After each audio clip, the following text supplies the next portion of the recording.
When I was a young, impressionable man, my wife conceived a fiendish plan. She wanted the same kind of bathroom floor as the smug individual who lives next door. That son of a carpenter who lives next door. And to further tax my sanity, she proposed that I should build a vanity like one that she had apparently seen on the cover of a decorator magazine. She had seen it on the cover and she said that if I love her, I must build it just the same as in the magazine. Well, I said it can't be done, my dear. You've got to be a plumber or an engineer. She said it's been done by lots of fools, and all they were using were simple tools. Using very unsophisticated simple tools. And though I protested long and hard, she phoned up a feller from the lumber yard, and to make quite sure that nothing was missed, he trotted round that evening and made a list. He trotted right around and he put his briefcase down and he made a comprehensive and expensive list. The next day I came home from town and the truck from the lumber yard had been around. There were piles of stuff and right on top was a pretty glitter laminated countertop. Such a decorative laminated countertop. There were pots of paint and ceiling tiles and imitation paneling in various styles. There were hammers and saws and instruction books and lots of little cartons labeled use no hooks. Open at the other end, do not mutilate or bend. You must truck it from the side and never use no hooks. My wife surveyed this monstrous pile and said to me with a beaming smile, just get it upstairs immediately, for we're gonna start living very graciously. Very decorator magazine graciously. So I dutifully answered, yes, my love, and I dragged it all to the floor above. My back was wrenched and my arms were sore as I threw it in the middle of the bathroom floor. Oh, my arms were very sore as I piled it on the floor till you couldn't see the toilet for the 2x4. From that day on, I must confess, the bathroom's been in a hell of a mess. We wash and bathe at the kitchen sink and use the laundry tubs for what do you think? So if you want to tile a floor, or hang a door, or build a shelf, then the thing for you to tell your wife is do it yourself.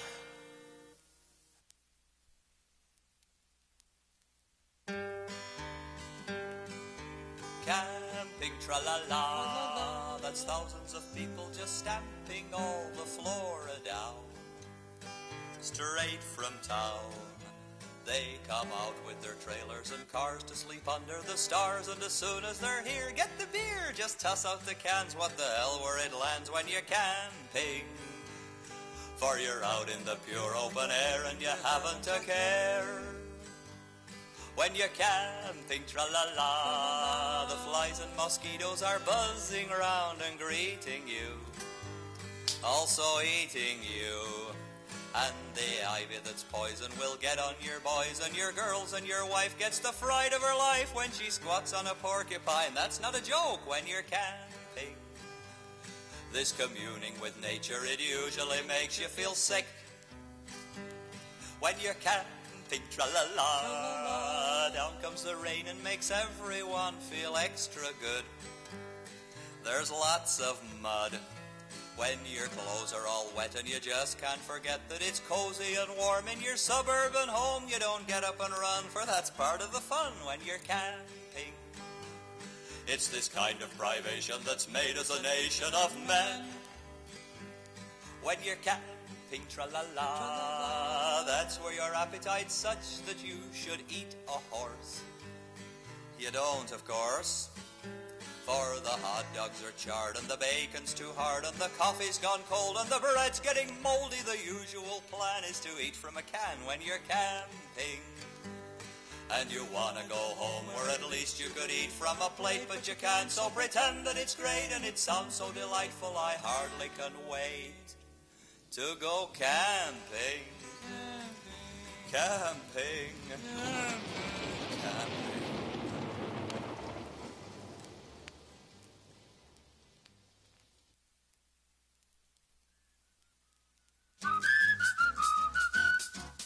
Oh yes, we have next year's auto. We have next year's auto today. And though you may remember it's only September, the new cars are here to stay. For months and months we have waited, and now this year's models are outdated. And yes, we have next year's auto. So come in and drive 'em today. The car that's the lowest and longest and fastest and strongest of any car that's ever been designed. It's simply bursting with power, just 200 miles an hour. It was built with growing families in mind. It has a padded dash, so if the thing should crash, you won't go through the windshield and break the tinted glass. It's the car that won the West. It's climbed Mount Everest. It's the only car that anyone has made that's traveled underwater through the Everglades. Oh yes, we have next year's auto, the model that's now being sold. So don't be afraid, for we'll take as a trade-in your clunker that's 6 months old. So won't you come in and wheel her at your nearest world's biggest dealer. And yes, we have next year's auto that you should be driving today. For every car should have a name, and this one here is just the same. There are cougars, there are mustangs, there are barracudas too. There's almost every animal except the kangaroo.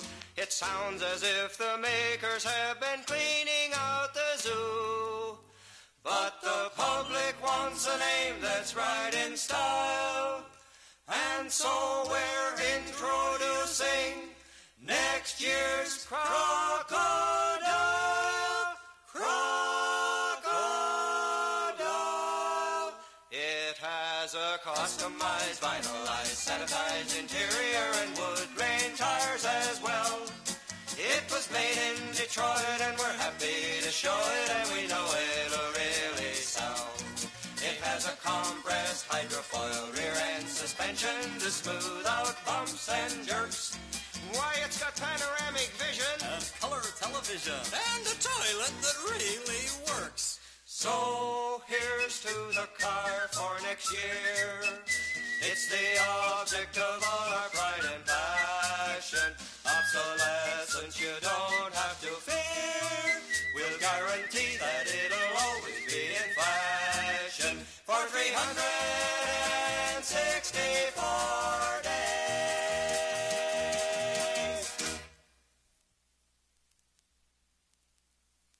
Da da da da da da da da da da da da da da da da. Now they say that the West was woolly and wild, and it weren't fit for animal, woman, or child. We've heard about outlaws again and again, but we don't hear too much of those other young men. It was down by the Pecos I met him. His 6 guns were held up with pink satin straps. When I asked if he never wore denim, he replied, "My dear fellow, I'd rather have chaps."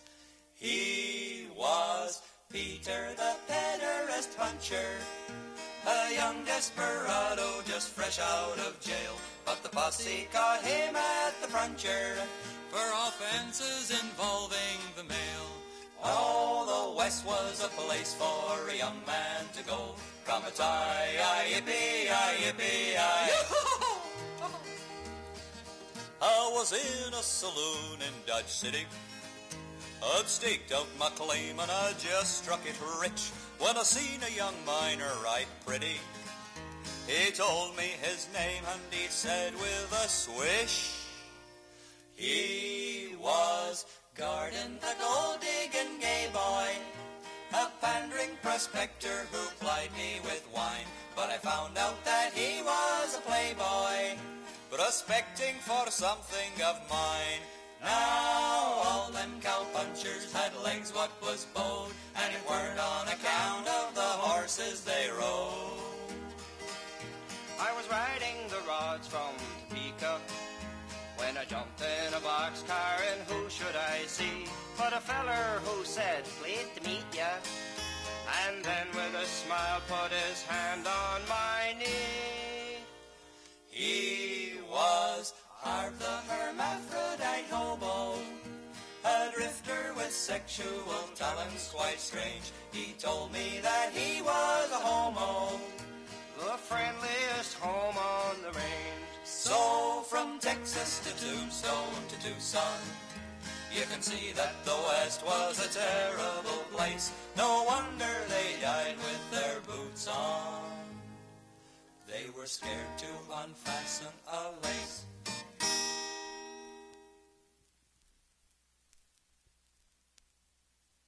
Onward the establishment, spring to the attack, taking 2 steps forward, taking 3 steps back, all combined to combat nonconformity. Hear the clarion calling, WASP. Onward the establishment, merge against the foe, fighting for retention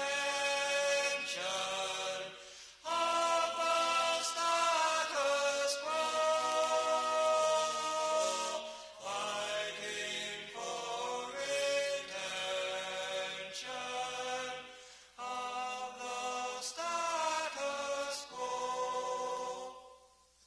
Lower types of humans are jealous of our powers, 'cause we run the country, but after all it's ours.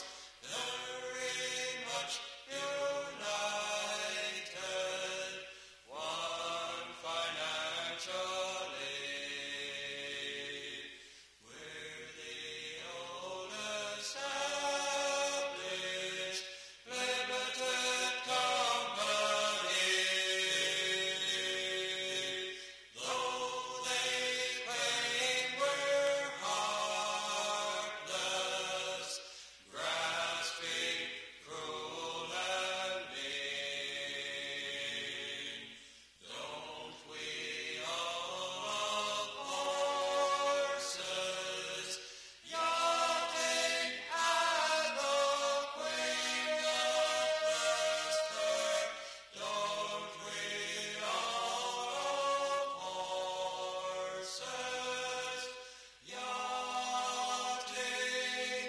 and the Queen?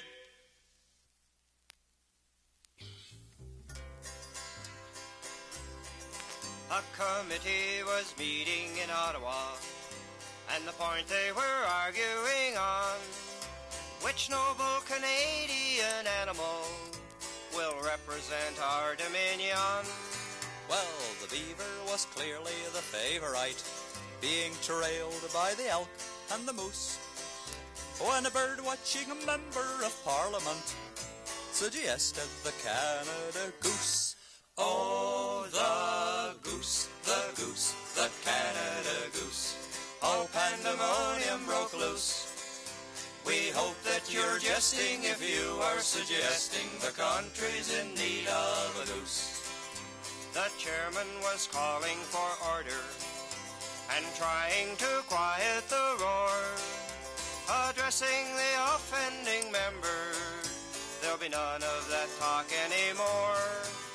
For though he's the pride of the nation and a true northern bird, that's a fact, you must realize there's some connotation with a highly indelicate act. Oh, the goose, the Canada Goose, proposing him is no use, for in everyone's mind it's look out behind when you mention the Canada Goose.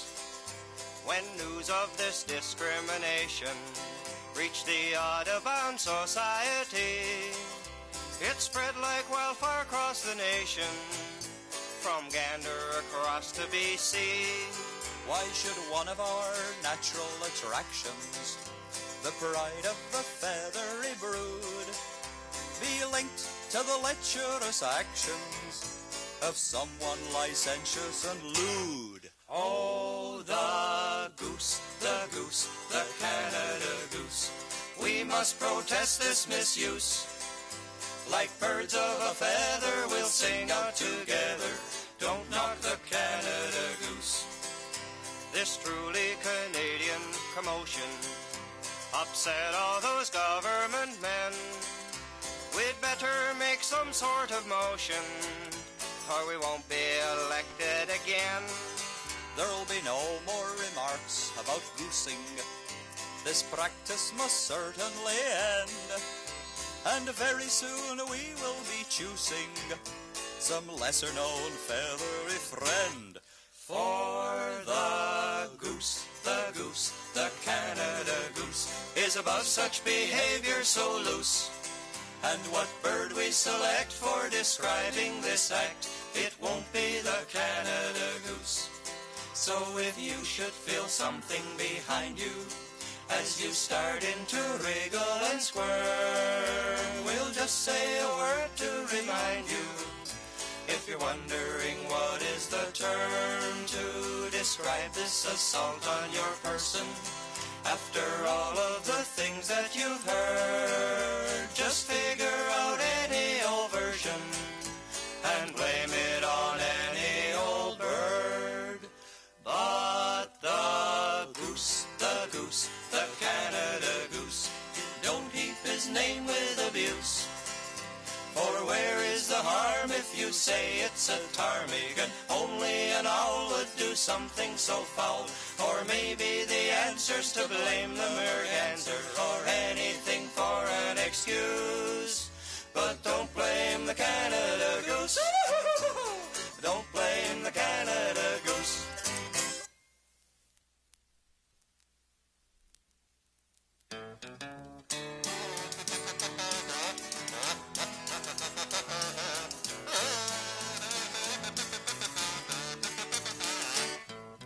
Love's what makes the world go round. Scholars claim that they have found love's the thing that makes this planet whirl. Love's not an American, So you can love your fellow man. You may even love your fellow girl. Nazis seem to thrive on it. Hippies stay alive on it. Here are some examples that we've heard. Lassie goats on Rin Tin Tin. Goldwater loves Ho Chi Minh. Perth the kids hung up on Lady Bird. Everybody love your mother. Sister, you should love your brother. Psychiatrists say if they'd rather, girls may also love their father. Politicians love the voters. Walter Ruta loves General Motors. Cassius takes the draft board most of all.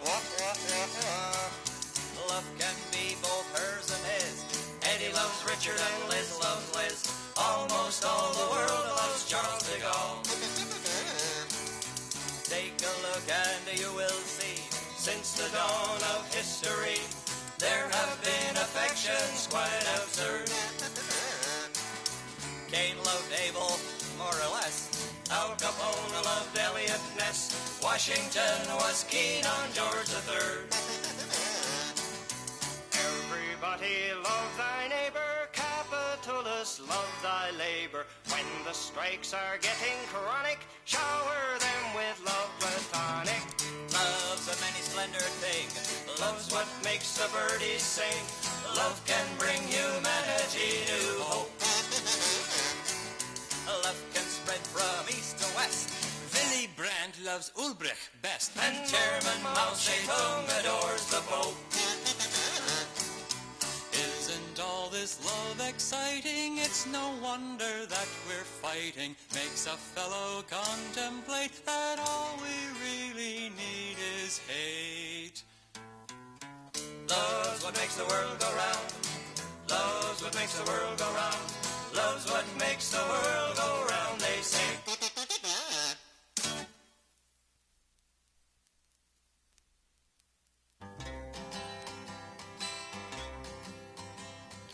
flowers that bloom in the spring, tra-la, are contaminated, they say. And though it's a hell of a thing, tra-la, you've got to be joyful and sing, tra-la, for the commies we're keeping away that would like to take over today. And that's why we frown when we hear people scoff, for we know that the H-bomb is holding them off. Uranium fission's protecting the vision of freedom we've cherished so long. So keep up the pace of the megaton race and join in the happy song. Follow, follow, follow, follow, follow, follow, follow. Our arsenal's very complete. Tra-la, 'twould make an aggressor think twice. But just so they know, we'll repeat. Tra-la, each submarine that's in our fleet. Tra-la is hiding out under the ice with a thermonuclear device. And we've got an H-bomb inside every plane, the kind we've been dropping on Greenland and Spain. So steady, boys, steady, we've got to be ready. The battle must never be lost. Our nuclear equipment is ready for shipment. Straight to the Holocaust. The bomb, the bomb, the bomb, the bomb, the bomb, the bomb, the bomb. Though some of our critics protest, tra-la, that the struggle can never be won. Get on with the nuclear test, tra-la. The Pentagon knows what is best, tra-la. And playing good soldiers is fun when you don't have to carry a gun. So here's to the boys in the nuclear force.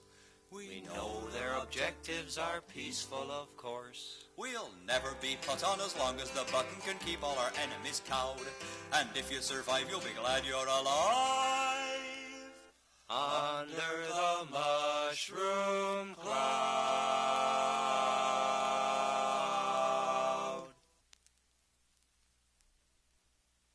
Ba, ba, ba, ba, ba, ba, ba, ba, ba. I could never live in Nashville, Tennessee, 'cause the songs they sing just ain't the kind for me. They're all hung up with despair on a broken love affair or a chronicle of infidelity. Every time I hear that syrupy refrain, it's oozing heartache, misery, and pain. And I can tell by every verse that things is getting worse. I could never live in Nashville, Tennessee.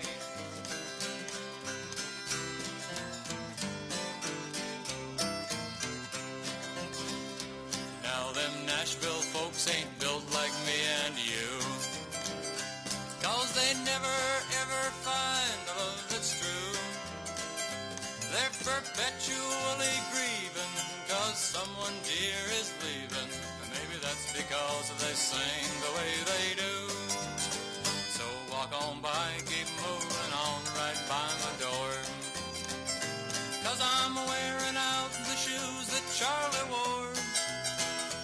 And in spite of all your scheming, the pillow that I dream on has been thrown on someone else's bedroom floor.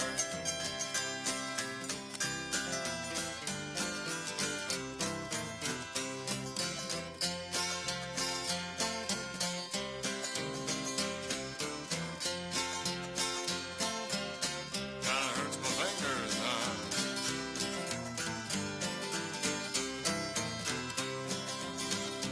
If you ever go to Nashville, Tennessee, then brother, better listen here to me.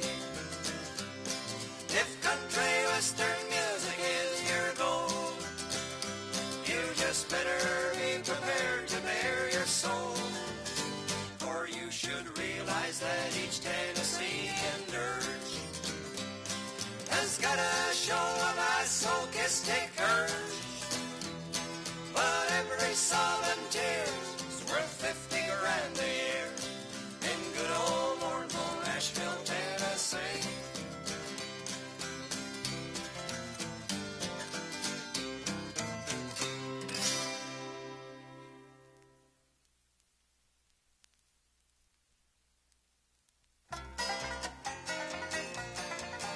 When you're looking round the store and you see upon the floor some fine expensive furniture, the kind that you adore, they've got a line of credit that enables you to get it, and you needn't be without it anymore. For you can buy now and pay later $1 down, we'll do it. You can borrow that as well. And if they should pursue ya, let 'em go ahead and sue ya. And even if they haul ya into court, by then you should have ruined what you bought. If you long to go out dining, if your appetite is pining for the lobster and the fillet, for the wine and caviar, there's an answer to your puzzle that'll let you sit and guzzle. Use your credit card no matter where you are, for you can eat now and pay later. Stuff yourself with goodies, but be sure you've got a pen.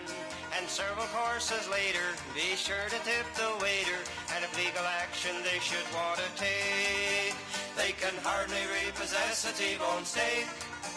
If you want to spend some time at a tropic sort of climate, where the palm trees are a-waving and the skies are always blue, in the sunshine you'll be basking, it's yours for the asking. There's a jet out on the runway just for you.